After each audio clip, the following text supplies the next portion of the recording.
klabu ya Simba imefanya maboresho makubwa kuelekea katika dirisha kubwa la usajili kwa kudhamiria kufanya vizuri kimataifa zaidi, lakini pia kwa kuweza kufanya vizuri zaidi katika ligi ya ndani, yani MBC Premier League, lakini pia na kuhakikisha kwamba wanachukua makombe mengi zaidi, ikiwa kombe la ligi, lakini pia FA pamoja na kombe la ligi ya mabingwa Afrika.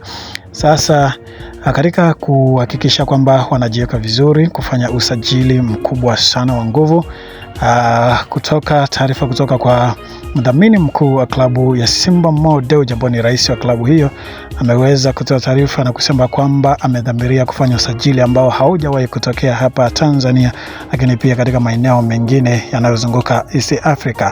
Kwa hiyo amedhamiria kufanya usajili mkubwa zaidi, tukikumbuka kwamba alitoa taarifa yake mwanzo wa msimu katika kikao chake cha mwisho na kusema ya kwamba kwa mwaka 2026-27 basi Simba Sport Club lazima wataweza kushusha kombe ama makombe zaidi, ikiwa ligi ya mabingwa Afrika, yani CAF Cup, wataweza kuleta katika Tanzania. Lakini pamoja na hayo, kama huja subscribe, hakikisha kwamba na subscribe na like na kushare taarifa hizi. Katika usajili huo, kabla ya usajili, klabu ya Simba imeanza kuwatoa kwa baadhi ya wachezaji ambao walihudumu katika klabu hiyo kwa muda mrefu, na kuweza kumtoa Nabi Kamara ambao ni Pinpin Kamara, ambaye alifanya vizuri zaidi, lakini baadaye alipata majeraha makubwa, hivyo akashindwa kuendelea na mazoezi pamoja na mechi ambazo ziliweza kubaki, ndipo Kasali akaweza kusajiliwa. Kwa hiyo Pinpin Kamara ameweza kutemwa nje ya kikosi cha Simba cha msimu 2026-27. Lakini Edwin Balua, tunakumbuka kwamba uwezo wake ulikuwa mkubwa, lakini alikosa namba kulingana na ushindani ambao ulikuwa katika klabu ya Simba. Katika namba yake aliweza kutupwa nje, hivyo naye ameweza kutemwa nje katika kikosi hichi cha Simba Sport Club.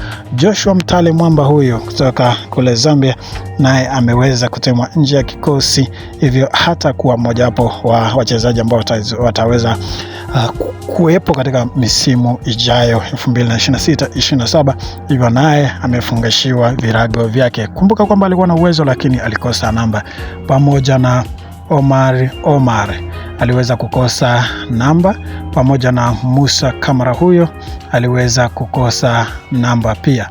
Kwa hiyo ni pamoja na mchezaji mwingine ambao ni Karabu, tunaweza kukumbuka uwezo wake, lakini pia alikosa, bila kumsahau Awesu naye aliweza kutemwa nje ya kikosi hichi cha Simba. Hivyo kwa msimu wa 2026-27 hata kuwa, hakikisha una subscribe channel hii ili wa kwanza kupata habari nyingi. Hapa ndipo nyumbani kwako, ni channel ya kweli na burudani, na uhakika unapatikana hapa katika ligi zote, ni hapa GCM